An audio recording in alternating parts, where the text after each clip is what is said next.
Edwards at Relay House, midway between Baltimore and Ellicott's Mills, here on the first completed section of the Baltimore and Ohio Railroad. All scheduled horse cars have been canceled because today, on this 28th of August, 1830, the first passenger-carrying steam locomotive built in the United States, Mr. Peter Cooper's Tom Thumb, is to have its initial public demonstration. From all the surrounding countryside, a crowd of curious, excited people have gathered here at Relay House. August 28, 1830. Trial run of the Tom Thumb, Peter Cooper's steam locomotive. You are there. The first steam locomotive ever built in the United States is demonstrated to the public and is challenged to a race with a horse-drawn carriage. CBS takes you back 119 years to an historic occasion in the development of American transportation.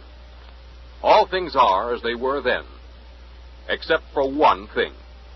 With all the modern facilities of radio present and CBS newsmen reporting from the scene, You are there. You Are There is based on historical fact and quotation. And now, 1830. Relay House on the Baltimore and Ohio Railroad, and Douglas Edwards. We are expecting the arrival of the Tom Thumb at any moment. This morning, Mr. Peter Cooper ran his steam locomotive along the rails of the Baltimore and Ohio to Ellicott's Mills. That's a distance of some 18 miles from Baltimore. According to the schedule, he is now headed back towards Baltimore. And here at Relay House, the point where Norm Ohio switched teams, a festive crowd has assembled. They're here for the most part out of curiosity. Some are inclined to regard this whole occasion as a lark, an event of no import at all, except perhaps if the Tom Thumb blows itself off the rails, a contingency they regard as highly likely. The Tom Thumb is not yet in sight, but Ned Kelmer is aboard the steam locomotive. Perhaps he can tell us when it will arrive. Come in, Tom Thumb. Come in, Ned Kelmer, aboard the steam locomotive, the Tom Thumb. Hello, Doug Edwards. I don't know precisely where we are. I should say not more than a mile or two from Relay House. You can expect us within a few minutes, I'm sure. Yes, Mr. Cooper just nodded as I said that. A few minutes, Doug, that's about all.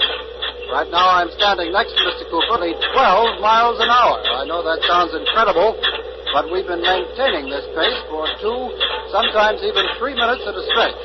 Of course, we do slow down quite a bit for the curves, but it's almost impossible to describe the exhilaration, the thrill of rocketing along at this speed of 12 miles an hour. It's difficult to even talk. I've got one hand grasping the railing here, my other clutching the microphone. You can probably hear the whine of the wind streaking by. I'll be seeing you in a matter of minutes. And now back to Doug Edwards at Relay House. We see no sign as yet of the Tom Thumb here at Relay House, but Bill Leonard is atop the little round station house, and he'll let us know the moment he spots the Tom Thumb down the tracks.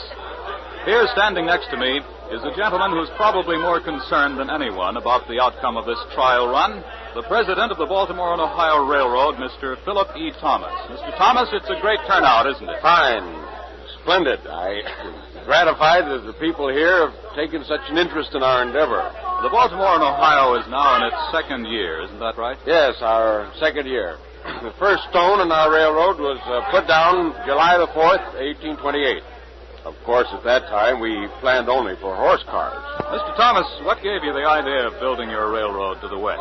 Well, Mr. Edwards, I'll be nothing but honest with you. The idea was born of necessity. At one time, as you know, Baltimore was the eastern terminus of the highway to the west, the national road. But the opening of the Erie Canal in New York State 5 years ago has drained an enormous amount of commerce out of our city. To regain our trade, we have planned this railroad. And now you're considering the possibility of steam locomotives to supplant the horse cars. In that connection, what about the statement of George Stephenson, the eminent English authority, that steam locomotives will jump the track going around sharp curves unless they slow down to a walk? Well, we hope to have the answer to that today. There's a very sharp curve at Point of Rocks between here and Baltimore, and We'll see what happens. Well, thank you very much, Mr. Thomas. Just a moment, please. Well, I can tell by the crowd it's coming, the Tom Thumb. From where we stand, we can't see anything, but Bill Leonard, the top relay house. Can you see Mr. Cooper's steam locomotive? It's not the Tom Thumb, Doug. It's not the Tom Thumb. It's coming from the direction of Baltimore and not from Ellicott's Mills, and it's not a steam locomotive. It's a regular horse car that's coming down the rails. I have no idea what it's doing here. Maybe Mr. Thomas can explain it. What do you say, Mr. Thomas? Why, this is very strange. All traffic has been suspended. Will you excuse me for a moment? I'd like to look into this matter. Pardon me. Certainly, Mr. Thomas. Meanwhile, I think it would be interesting now to see how some of the spectators here feel about the idea of traveling by steam locomotion. Don Hollenbeck is among the crowd alongside the track, so over to Don Hollenbeck. I have a gentleman here, Doug. What's your name, sir, My please? name is Hadley, sir. Phineas A. Hadley, the feed and grain business. Well, sir, just what do you think of the possibility of traveling by steam at speeds as great as 12 or even 15 miles an hour? Well, sir, I think it's awful. The whole country is in danger, that's what I say. All this worry about speed. Why, he won't be able to keep an apprentice boy at work if this keeps up. Every Saturday evening, he'll get a bug to take a trip to Ohio to spend a Sunday with his sweetheart. Brave citizens will be flying about like comets. Why, sir, the entire gravity of the nation will be upset. Upon the whole, sir, I regard this project as a pestilential, topsy-turvy, harum-scarum whirligig. Well, Mr. Hadley, you Yes, think... sir, give me the old straightforward way with a fine horse for a journey and a yoke of oxen for heavy loads. Me, I go for beasts of burden. Yes, they suit a moral and religious people better. Thank you very much, Mr. Hadley. And now back to Doug Edwards. Bill Leonard on the roof of the station house is called for the air. He may have news for us. All right, Bill Leonard. She's coming. She's coming. I can see the Tom Thumb. It's just puffing its way around the bend, and I can see the carriage it's pulling. It seems to be literally hurtling in this direction. Smoke is pouring out of its stacks. It's coming on fast. The Tom Thumb will soon be here. Doug Edwards has a better view, I believe, down there on the platform, so back to Doug Edwards. Yes, Bill, we can see it now. The crowd has spotted the Tom Thumb. I judge it's still at least a quarter of a mile away, but it's coming on fast. And by a strange contrast from the other direction, the unexplained horse-drawn carriage is speeding along the parallel set of rails. Both will probably arrive at Relay House at just about the same time. It's an impressive sight. The old and the new, the tried and the untried, both speeding towards Relay House, both converging on this point. Here comes Mr. Thomas again. What did you find out, Mr. Thomas? This horse car coming in from Baltimore, it's very strange. Not the scheduled run, of course. The man at the reins is Mr. Thomas Stokes himself, one of the partners in the firm of Stockton and Stokes, the stage proprietors who supplies with our horses. It's most unusual. Perhaps he may be coming up to see how the Tom Thumb performs. Perhaps. Excuse me. Now, from the other direction, aboard the Tom Thumb, we can make out now, it's Mr. Cooper standing on the platform, and we can see the people in the open carriage behind. They're waving, evidently in high good spirits. There's the whistle. Perhaps you heard it over the noise of the crowd. The Tom Thumb is coming on smoothly now, slowing its speed. The little locomotive looks no bigger than a hand cart. A boiler is set in its middle. The boiler, I'd say, is about 3 feet high. There's the whistle again. Listen now, listen. I'm sure you can hear the sound of the locomotive. It's coming into the station.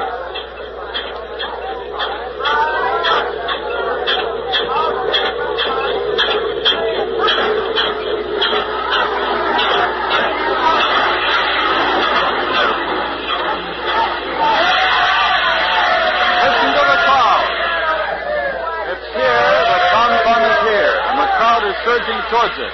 The police are trying to hold them back, but it's no use. They've run onto the roadbed. They've got the steam locomotive completely surrounded.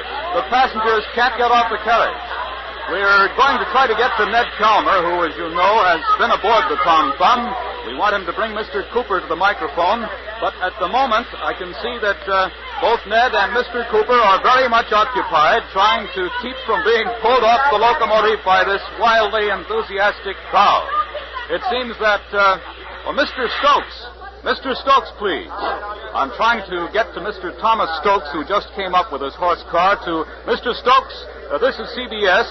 We've been wondering about you, sir, wondering why you came here to Relay House, even though traffic had been suspended on the railroad.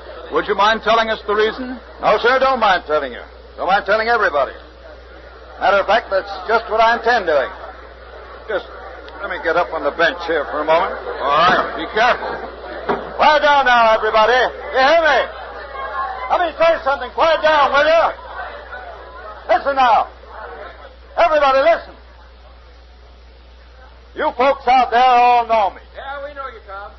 Those that maybe don't, I'm Tom Stokes, head of the firm of Stockton and Stokes, owners of the strongest horses from Maine to Georgia.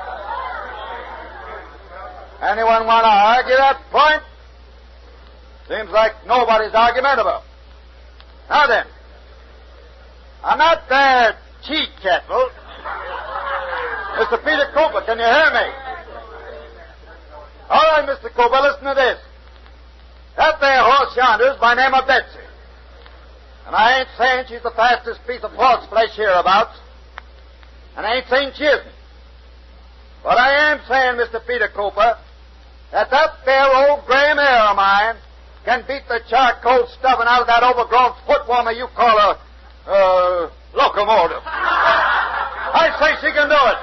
And I stand here ready to prove it.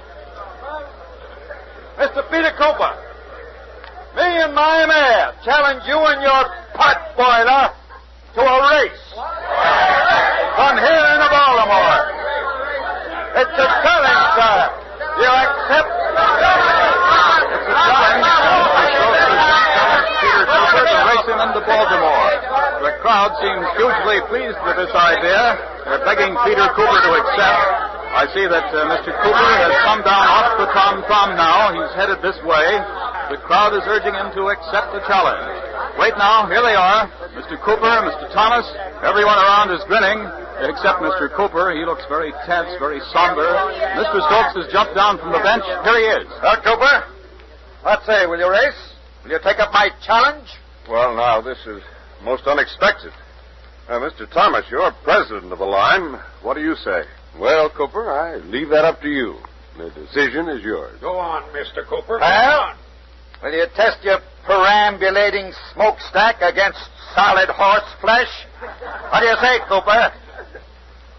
Very well. I accept. Mr. Cooper has taken up the challenge. He will race his steam locomotive against the horse. We race even, start even. Finish line to be Pratt Street Station in Baltimore. Agreed. Each to draw one carriage with 15 passengers. Agreed. I'll need a few minutes to replenish my water supply and fuel. Take all the time you need. I'll have my mail unhitched and turned around.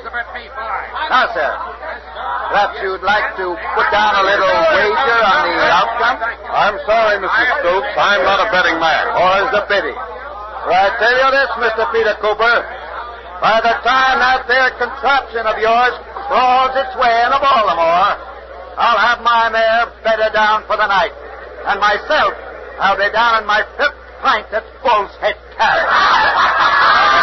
Mr. Cooper and Mr. Stokes are now going their separate ways to make the necessary preparations for their race. The crowd now, sensing the drama of the moment, has quieted down just a bit.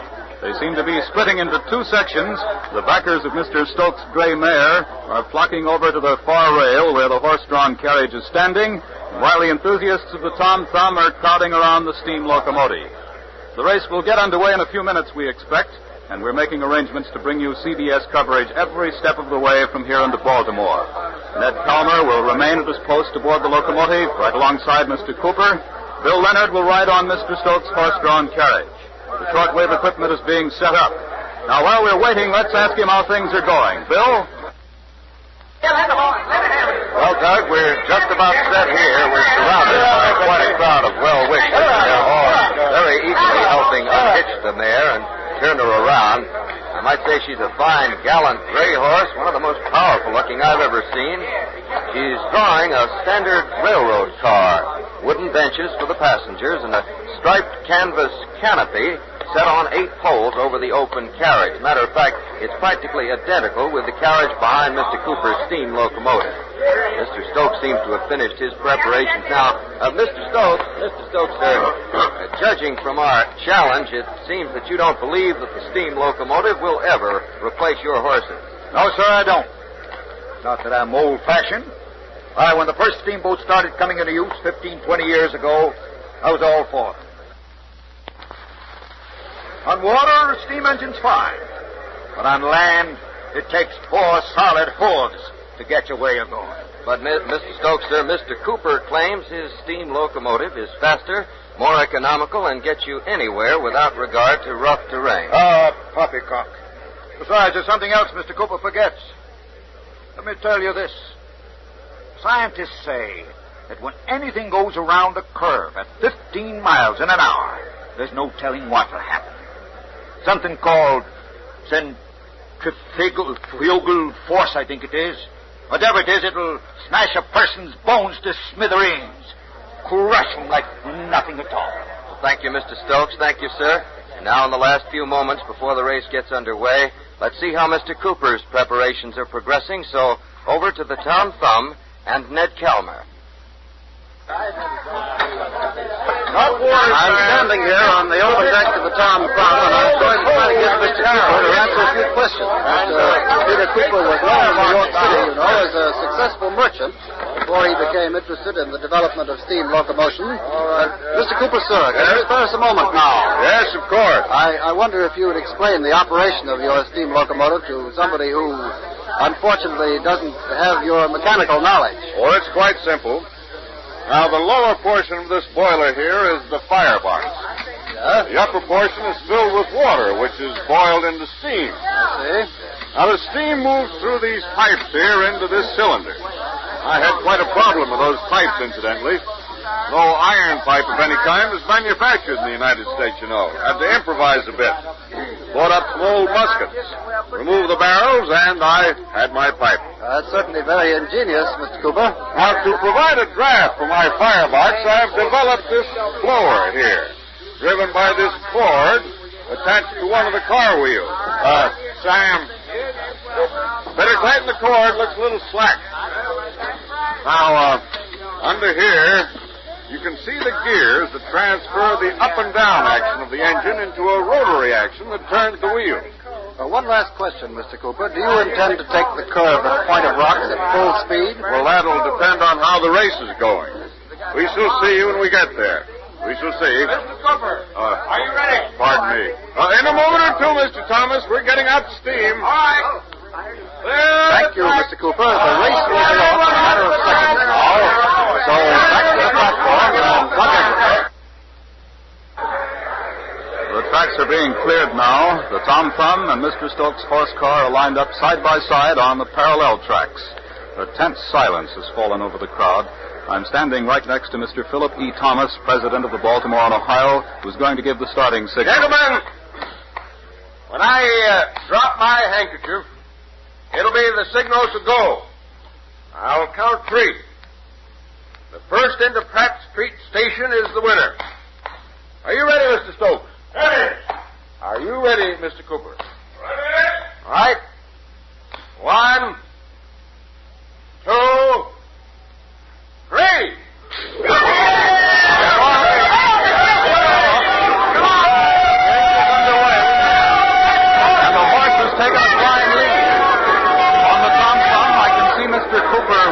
Controls, but the locomotive barely moves. It just crawls.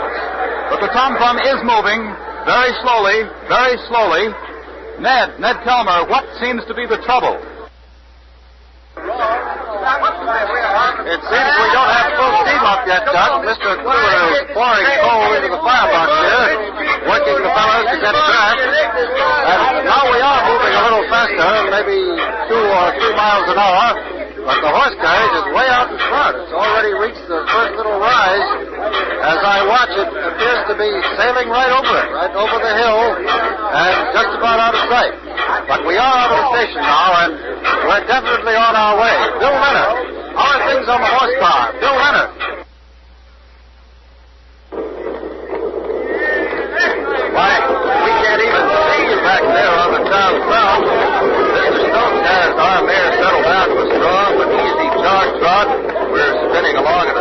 side gauge at perhaps 6 or 7 miles an hour, smoothly rolling over the rails. Back in the garage here, the company is in high good spirits. You can probably hear them, and everyone is looking back, but there's no sign at all of the Tom Thumb. It doesn't seem to be in this race at all. Right now, we're coming up to the curve at Point of Rocks. Mr. Stokes has the mirror in hand, just slackening the speed a bit, not much. The men in the carriage are gripping the handrails, waiting to take the curve. And now we're on it. We're on the curve. We're taking it easily, just a little sway.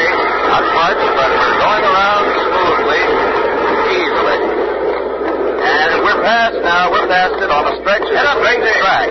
Mr. Stokes is prying the silk again, just touching the mare, and she responds beautifully. She's really going along now. And still, we can't see the Tom Thumb. Ned Calmer on the Tom Thumb. What's happened? Are you folks still in the race? Come in, Ned Calmer. Don't worry about us, Bill. We're coming on. We're really hitting our stride now. Took the little Tom Thumb a few minutes to get her breath, but she's got the bit in her teeth now. We've left the crowd far behind at Relay House, and at the moment, we're rocketing along at a speed that I guess to be well over 15 miles an hour.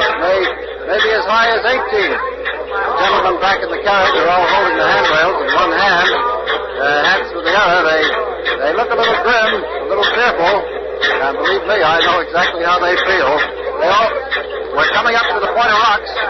It's right ahead of us now, and Mr. Cooper is making no effort to slow down the speed of the Tom Thumb. He's going to take the curve at full speed.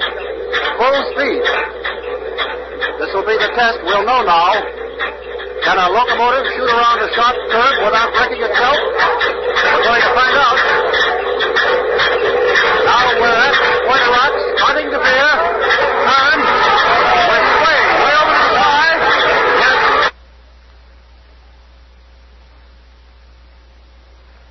This is Doug Edwards at Relay House. Come in, Ned Calmer.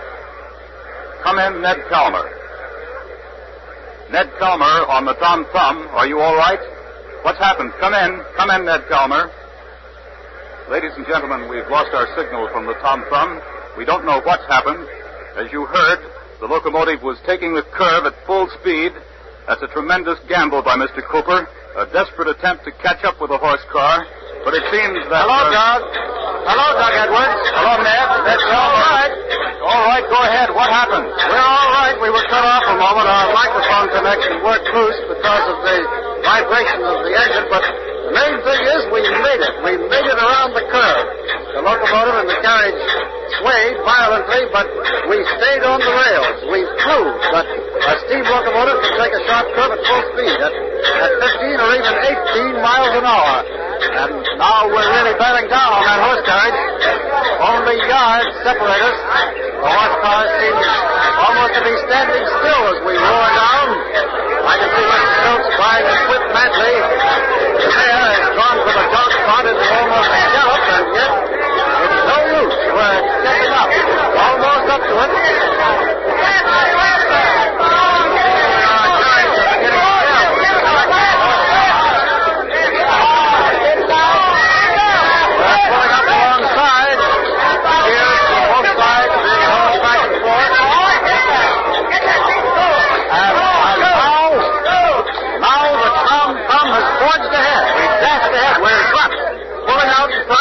We're leaving the horse car far in the rear.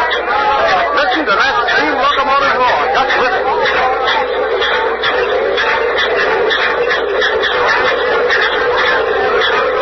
An amazing demonstration. This little locomotive is rolling over the countryside now. 15, 16, maybe even 18 miles an hour. No one ever believed such speed possible. The horse car is far in the rear. We lost it behind some little hills and curves back there. And we've got the race all to ourselves now. Mr. Cooper is firing confidently. One hand on his driving lever, the other tightly gripping the brim of his hat. Occasionally he checks the mechanism of the locomotive. But everything seems to be under control, working smoothly. We're just about at the city limits now. Here and there, little groups of people waving to us as we pass. Wait a minute. Something's the matter. A moment ago, we were going along beautifully,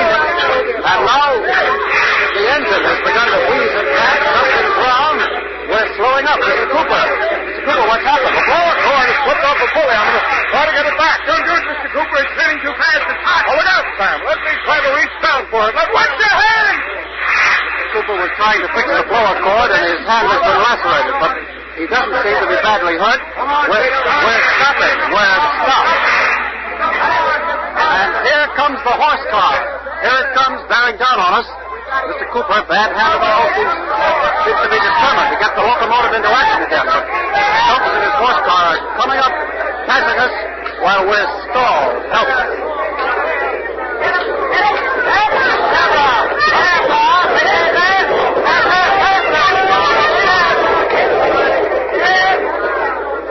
They've swept right by, right past us. Mr. Cooper's face is ashen white. He's obviously in pain, but he and his assistant are at the mechanism, yanking at the wheels and pulleys. Mr. Cooper, is it possible? Can you get the Tom Thumb going again? I don't know. I'm trying. I'm doing everything. Stand. Put wood on the fire. Try wood. Hurry. They're trying to build steam pressure here with wood instead of coal, but already the horse carriage has turned down into Pratt Street. It's well into town. Bill Leonard, exactly where are you now? Come in, Bill Leonard.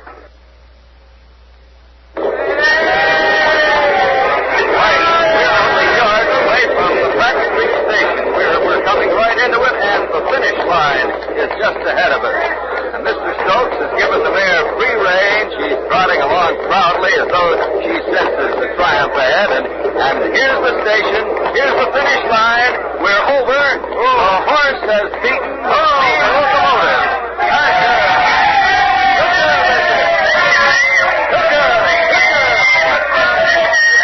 Mr. Stokes, over here, please. Mr. Stokes, how does it feel to have won the race, sir? How does it feel? Wonderful. That should prove to everyone. That should prove it. Nothing will ever take the place of the horse.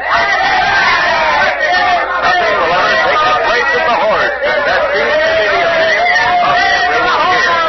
The horse has brought her carriage in safely. The race is over. The Tom Thumb has been beaten by a gray mare, and the crowd is going wild with joy. We don't know what's happened to the Tom Thumb, whether Mr. Cooper has been able to start her again, but this is... August 28, 1830, Baltimore, Maryland. A gray mare beats a steam locomotive, and the horse has its final hour of triumph. You are there. You've been listening to the trial run of the Tom Thumb in the series You Are There. Today's program was written by Irv Tunick, directed by John Dietz, and produced by the CBS Documentary Unit under the supervision of Werner Michel. Peter Cooper was played by Carl Frank. Santos Ortega was John Stokes. Nelson Olmsted was Philip E. Thomas, and Arthur Vinton was Phineas Hadley. Sam was played by Guy Sorrell. The sound effects of a locomotive heard on this broadcast were the authentic sounds of the Tom Thumb, and were especially recorded for You Are There in Baltimore. The next broadcast of You Are There will be heard at this time Sunday, December 25th, 4 weeks from today, over many of these same stations. Next month, Christmas Day, 800 A.D. Pope Leo III offers Charlemagne the crown of the Roman Empire. You are there. And tonight there's a program filled with youthful talent and fun. A program designed for all of you who like to see youngsters get a chance at the big break. It's Horace Height's original Youth Opportunity Program, broadcast over many of these same CBS stations every Sunday night. Be sure you're on hand tonight for the Horace Height Original Youth Opportunity Program on CBS. This is CBS. Hear Horace Height every Sunday night, the Columbia Broadcasting System.